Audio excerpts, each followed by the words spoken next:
comment from the Pope that has raised eyebrows. Hello, everybody, and welcome back to the channel. I want to talk about the recent comments by Pope Leo in connection to immigration. How are we to understand immigration from a Christian perspective using Catholic social teaching?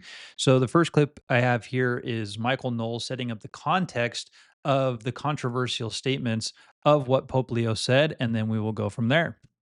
Is when he was asked about this scandal in Chicago. And just to catch you up if you haven't followed it, the Archdiocese of Chicago said that it was going to give a Lifetime Achievement Award to Dick Durbin. Dick Durbin, major Democrat legislator who supports killing babies. And this is a big problem.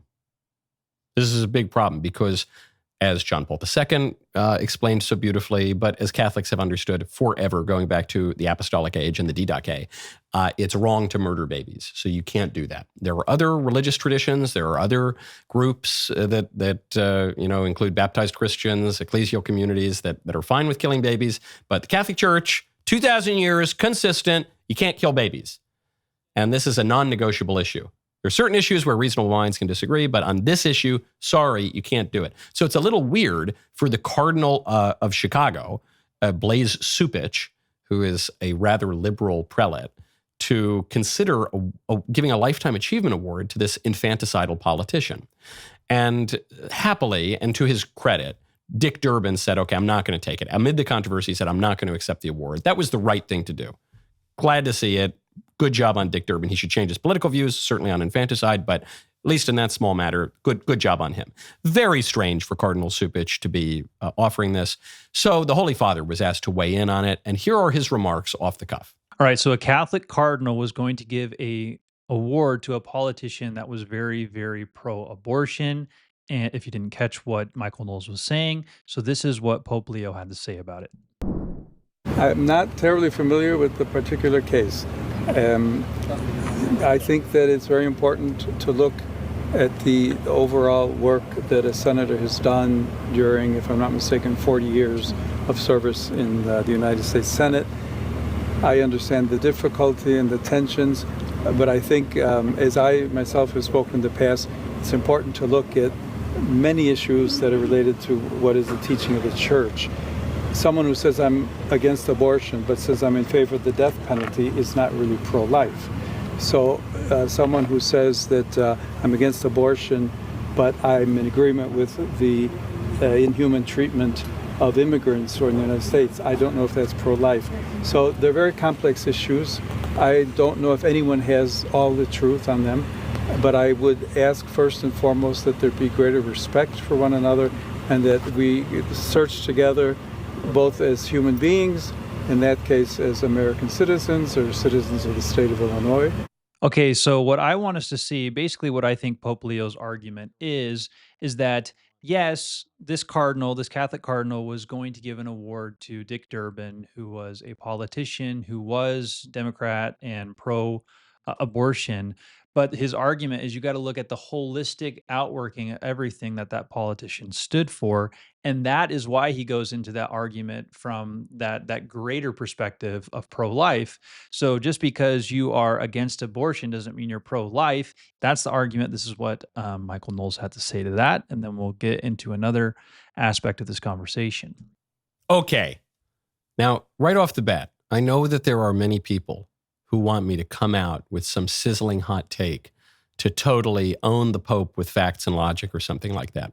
And though it pains me to disappoint you, that will not happen. I'm a Catholic.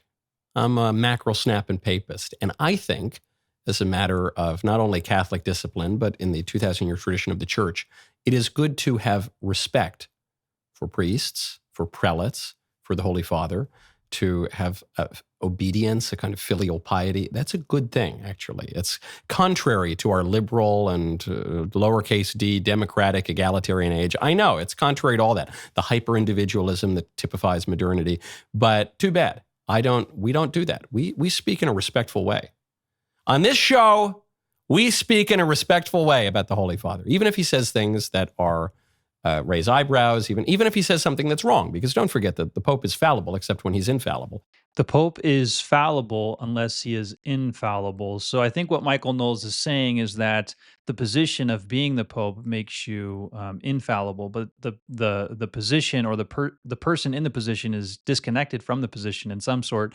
So when the person speaks, he is fallible in what he says. The question becomes: is what the Pope's saying, is what he is saying, coming from his positional authority or his personal conviction? He actually says, the Pope does, that this is the Catholic teaching of the Church.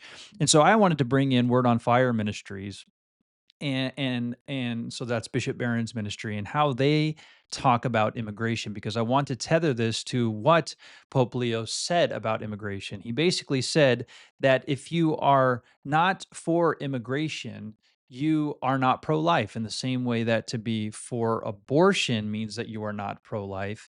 It follows equally, and it's on the same footing in Pope Leo's mind, that to be against immigration is also to be anti pro life. I hope I'm not mixing up those terms, but I hope you can see what I'm trying to say. So, how should we think about immigration? In Catholic social teaching, the ordering concept for sound policy is the common good, which is a kind of civic concord that can be concisely summarized in the formula justice and peace. The common good of justice and peace is rooted in the foundational principle of the dignity of the person. And I think this appeal to the common good is something of like what Pope Leo was doing in this question and response. So let's go down to how that connects. Basically, what is right is the common good, and every human being created in the image of God has fundamental rights to justice and peace. Okay. This connects to immigration. Among the rights grounded in human dignity is the right to immigrate. A person may judge his country to be sufficiently unjust or otherwise incompatible with the pursuit of happiness that he chooses to leave. Hence, it is a grave injustice for a polity to forbid a person to emigrate, as was the case in Eastern Europe under Soviet tyranny. So, we need to have a country, and it is just and right, for the common good of the world, all nations, tribes, and tongues, that they have the ability to immigrate. If they find themselves in a situation where they deem it best for their good, for peace and prosperity. Okay, so the question becomes: how do we legislate that freedom? Within the boundaries of the first principles, there is a significant degree of legislative freedom, which entails that the principal virtue of legislators is prudence, or more precisely, political prudence. And I think, again, Pope Leo is showing this type of prudence. You don't just assassinate a character based off of one thing that they believe. For example, Dick Durbin, if I'm remembering his name correctly, was a Democrat and therefore was pro abortion, at least in theory. But what is the prudent view of everything that is going on in his life? What is meant by this virtue? As Thomas Aquinas teaches, prudence is a virtue about knowledge directed to action, the means to achieve virtuous ends. Political prudence then concerns which policies would best conduce to the common good. Simplifying Aquinas' teaching, prudence is substantially knowledge of the relevant factors of past and present circumstances of cause and effects, as well as foresight of likely outcomes of various courses of action. Which immigration policies would best balance the rights and interests of citizens and migrants is thus a prudential question. So keep all of this in mind, because I want us to look at the recent news about the superintendent of a school in Iowa who was found to be an illegal immigrant and how he was treated by ICE. Let's see this news report from Fox News. Meanwhile, this is an interesting story. This Des Moines school superintendent, a former key aide to Michelle Obama, his name is Ian Andre Roberts, got arrested. Well, why? For being in the country illegally.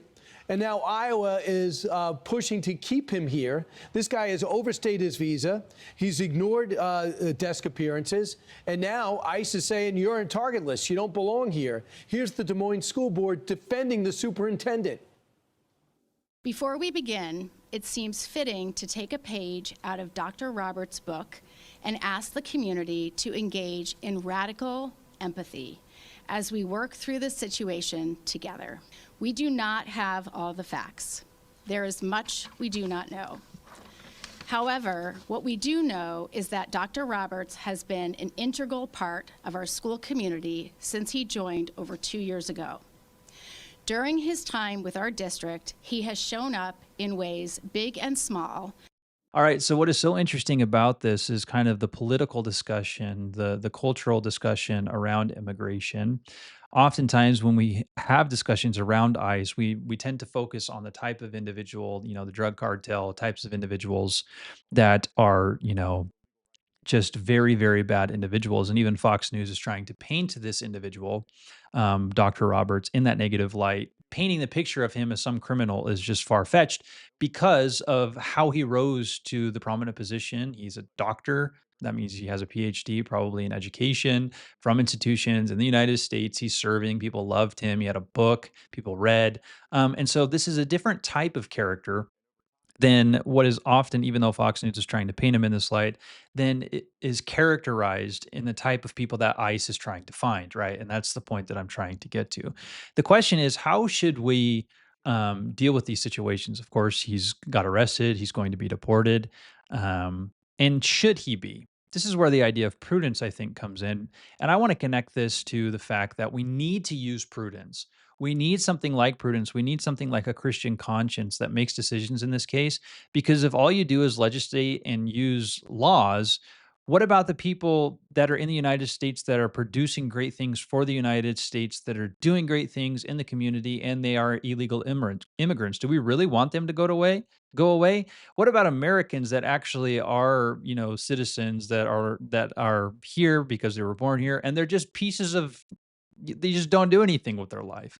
Wouldn't we want illegal immigrants that are actually helpful to society to be here? And wouldn't we want people that maybe actually have quote unquote legal status here that aren't actually participating in anything? Maybe we should ship them out of the country. You see, we need prudence with these things. And I was thinking about the mayor, for example, in Michigan, the Islamic mayor. Why? Just because he's here legally, he is doing far more damage, I think, to the society than this illegal immigrant in Des Moines, Iowa, who was a leader. People loved him, et cetera. Do you get the point of what I'm trying to say? How are we to navigate these things? Let's see what this former DHS agent, I think is what it's called. He basically was a political leader. The guy on the right here in the screen, he basically, yeah, let's just listen to him.